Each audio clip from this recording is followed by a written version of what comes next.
여러분 보시면서요 구독과 좋아요 알림 꼭 부탁드리고 많은 응원 부탁드리도록 하겠습니다. 이 송미령 농축산식품부 장관 후보자 후보자는 아니죠. 이분은 바로 장관이잖아요. 그렇죠. 현역 장관인데요, 뭐. 네. 이분을 둘러싸고 지금 논란이 굉장히 가열되고 있습니다. 이게 왜냐하면 송 장관은 윤석열 정부에서 임명이 됐습니다. 농촌경제연구소 부원장인가요? 네. 이분이 원래 이화여대를 나와서 지금 딴 데서 원래 도시공학을 했던 분이에요. 네. 도시공학을 전공해서 박사를 하고 그 다음에 이제 농촌경제연구원 부원장을 해서 당시에 윤석열 정부에서 이제 지금 농림축산부 장관으로 이제 임명이 됐는 분인데, 근데 이분이 지금 이재명 정부에서도 똑같이 지금 유임이 됐단 말이에요. 그렇죠. 근데 그 이유가 보니까 이재명 대통령이 국무회의 하는데 보니까 굉장히 똑똑하더라. 말도 잘하고 조리 있게 잘하더라. 또 하나는 야 이게 지금 통합과 탕평 뭐 이런 거 보여줘야 되는데 뭐 없어? 이 우리가 스토리가 있는 사람이 너무 없잖아 지금.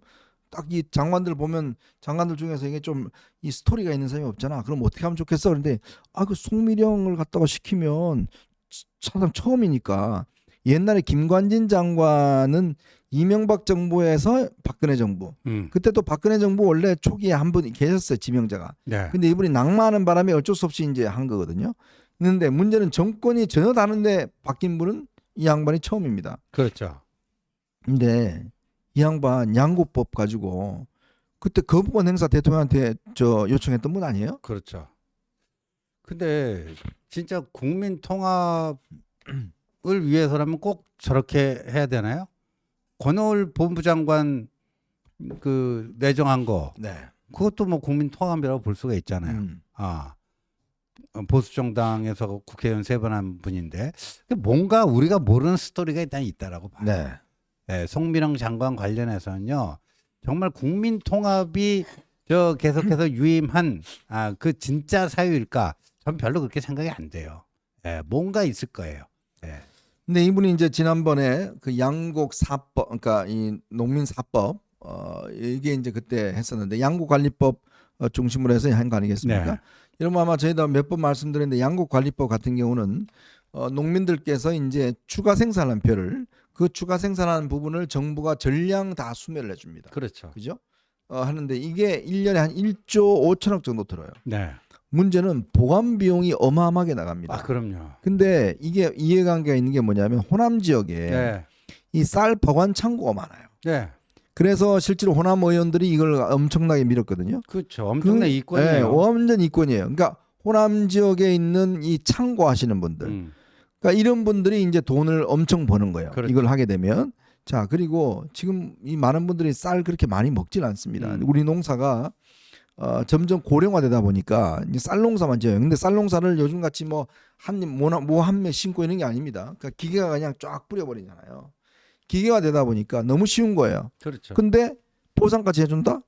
그러면 딴 작물 안 심어요. 그러니까요. 사실 우리가 농촌이 이제 지금 좀 벼에서 다른 걸로 좀 전환을 해야 되는데 네. 다른 작물로 안 심는 거 왜? 어차피 실패 확률도 높고 네. 벼 심어서 많이 생산되면 돈 준다는데 네. 굳이 뭐하러 딴 걸 하겠습니까? 그러니까요. 저게 그래서 양국관리법이 그때 우리가 어벤져스 여러 차례 얘기했지만 농업 혁신을 저해한다. 네. 지금 농업 혁신에 역행하는 법이다. 농민들도 뭔가 바뀌어야 됩니다. 요즘요 농촌에 젊은이가 다시 돌아오고 있다. 이런 성공 케이스를 보면요. 그 젊은이들이 거의 내려가서 영농법인을 만들고요. 땅 주인들에게 다 이렇게 위탁을 받아요. 네네. 위탁 받아갖고 그래서 그 영농법인에서 어떤 작물을 심을 것인가. 네. 그전에는 거기다 쌀 농사 짓던 데예요. 그러나 쌀만 가지고는 이게 제대로 안 되니까 쌀 이외에 뭐에 맞는 다양한 작물을 지어가지고 그 수익이 나면 그걸 또 그 배분을 해주고 뭐 이런 게 뜨더라고요 요새. 네. 그런 것들이 이제 새로운 혁신이고 뭐 농업의 좀 미래고 그런 건데 저건 그냥 땅 짓고 헤엄치게 하자는 거 아니에요. 네. 우리나라 이제 점점 이제 저탄고지, 저탄수화물, 이 다이어트 때문에 가뜩이나 쌀 소비량이 안 되는데 그때 그러니까 뭐 2공기 먹으면 된다 이런 헛소리도 나오고 그랬잖아요. 자, 그래서 이게 송 장관이 그때도 농망법, 즉 농촌을 망치는 법이다라고 해서 이제 이걸 거부권을 건의했고 윤 전 대통령이 거부권을 행사했지 않습니까? 네. 근데 이제 와서 이제 장관이 유임이 되니까 이제는 새 정부의 이 국정 철학을 따라가겠다. 네. 이런 이야기를 하고 제가 들어보니까요. 이분이 공개 사과를 할 그런 계획인 모양이에요. 기자회견 열어서 제가 농만법이라 이야기한 거 잘못됐습니다. 사과를 할 모양이에요. 근데 이게 지금 그러면 국민들은 도대체 당신 소신은 뭐요? 찬성이요? 반대요? 옛날에 반대한다고 그랬잖아. 근데 이제는 또 찬성이야? 왜 바뀌었어? 장관 한 번 더 시켜준다고 바뀐 거야? 근데 이런 사람이 장관한다는 게 말이 됩니까 지금? 예? 아니 저는 이게요. 이재명 대통령이 한편으로 보면 굉장히 좀 연맥이려고 한 게 아닌가 싶어요. 그러니까요. 아이고 당신들 보수 정권에 임명된 사람들 봐봐. 지금 이 자리 하나 때문에 주대 뭐 철학 택도 엄선하지 마 그냥 다 옮겨 그냥 네.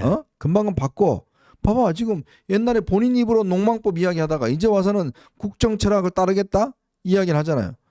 그러면 장관이라는 작자가 예를 들어서 밑에 있는 사람이면 모르겠습니다만은 장관이라는 사람이 정권 바뀌었다고 회가닥 바뀌어버리면 이 장관의 말을 누가 믿겠어요? 그러니까요. 어느 사람이 신뢰하겠습니까? 이게 저는 그냥 바둑으로 따지면 사석 작전의 사석이 되는 게 아닌가. 어차피 저 누구예요? 민정수석 한 명 날라갔잖아요. 거기는 뭐 사석으로 쓰려고 그 세운 건 아니겠지만, 네. 예, 이 불이탈을 맞아가지고 이게 날라갔잖아요. 민정수석은. 그다음에 또 누군가는 날라갈 거 아니에요. 네. 근데 지금 보면 이 이제 농림부 장관 유임보다도 민노총 위원장을 고용노동부 장관을 시켰다. 이런 게 굉장히 그 민감하기도 하고. 그것도 한상입니다 아주. 예, 그런 거에서 이제 그 뭐가 딱 걸리면 그 보통 언론이나 뭐 가만 안 있을 거예요. 근데 딱 저기 사석으로 송미령 같은 사람 하면은 네. 이게 장관들이요 거의 이제 그 집권 초기에는 같은 시기에다 장관 후보자로 이제 지명되지 않습니까? 거기서 내가 좀 문제점이 있어도 나보다 더 문제점 많은 놈들 한 세 사람만 나와라. 그럼 난 산다. 그렇게 되는 거 아닙니까? 그러니까 방패막이 용이군요. 그렇죠. 그런 사석 작전으로 썼을 가능성도 있다고 봐요. 그러니까 이게 막 문제를 일으켜서 네. 아웃시킬게. 네. 근데 딴 사람은 통과시켜줘? 그렇죠. 뭐 이거 아니겠습니까? 그 시선을 이쪽으로 집중시키는 거죠. 네. 그러니까 저는 이게 아무리 그렇지만 장관의 위치에 오는 사람이 이렇게 자기 소신을 바꿔가면서 자리 유지해봤자 국민들이 뭐라 그러겠습니까? 그러니까요. 이게 신뢰 안 하거든요. 장관 했다고도 이름 석자 기억하는 사람 거의 없어요. 거의 없습니다.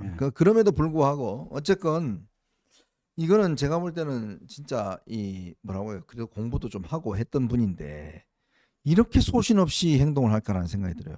아니 예를 들어서 본인이 그냥 정부에 막 들어간다 그러면 조건을 내걸어야죠. 양곡법 이거 제가 거부권 했던 대로 통과 이거 안 됩니다. 그렇죠. 그거 해주세요라고 이야기를 해야 될 거 아닙니까? 근데 바꾸겠다는 거예요? 네. 자기 자리 하나 때문에? 네. 이런 식으로 해갖고는 이 장관에 대한 신뢰도 서지 않을 뿐더러 공무원이 따르겠냐고요.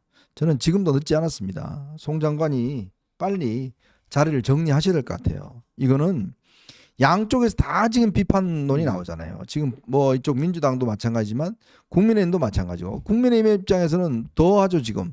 더군다나 이분이요 당시에 그 12월 3일 날 계엄 국무회의에 참가를 했습니다. 네. 그리고 본인이 그때 막 후회된다 어쩌고저쩌고 했어요. 그러니까 이재명 대통령이 지금 공격받는 게 뭐냐면 야 어떻게 계엄 국무회의에 참가한 사람을 장관시켜주냐. 그다음에 이 농민들한테 피멍들게 한 사람은 어떻게 장관시켜주냐. 그러니까 지금 전농이 지금 트럭 몰고 지금 남태령 건너서 올라와서 남태령 정신을 보여주겠다는 거 아닙니까? 예? 재밌게 흘러가네요. 예. 근데 오래 못 갈 것 같아요, 저분은. 제가 예측 하나 하면 이분 그렇게 오래 못 갈 겁니다. 지금 이 민주당 농해수위 위원들 왜냐하면 이게 사실은 그동안 이 농림축산수 장관은 호남 몫으로 생각해 왔거든요. 당연하죠. 호남 쪽에서 자기들 몫이다 라고 생각하면서 전농하고 하고 해왔는데 그렇죠. 갑자기 지금 윤석열 정부 걸 지금 저걸 해? 네. 말이 안 되잖아요. 지금 자기들 몫인데. 말이 안 되죠. 네? 이번에 뭐 호남 출신들 보시면 알겠지만 농축산식품부 장관은 다 그쪽에서 많이 했어요. 그러니까 이러니까 이제 난리가 나는 겁니다. 자기들 기득권을 빼앗기니까.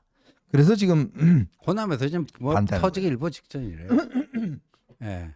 그러니까 원래 농림수산부 장관은 우리 호남 사람 몫이다 그런 것도 있고 저 양곡밭 관리법이 조금이라도 어긋나면은 그 엄청나게 또 이권에 타격을 입으니까 네. 이리저리 그런 것 같아요 보니까. 아이고 참 이걸 보면서 참 사람의 가벼움을 많이 느낍니다. 아무리 그렇지만 장관 그 해봐야 뭔 참 영광이라고 그 자신 소신까지 꺾어가면서 그렇게 해야 되나요? 아유, 정말 참 비애를 느낍니다. 자, 저희는 이제 두 번째 이슈로 한번 넘어가 보겠습니다. 여러분 보시면서요, 구독과 좋아요 알림 꼭 부탁드리도록 하겠습니다. 자, 통일부 장관 한 정동영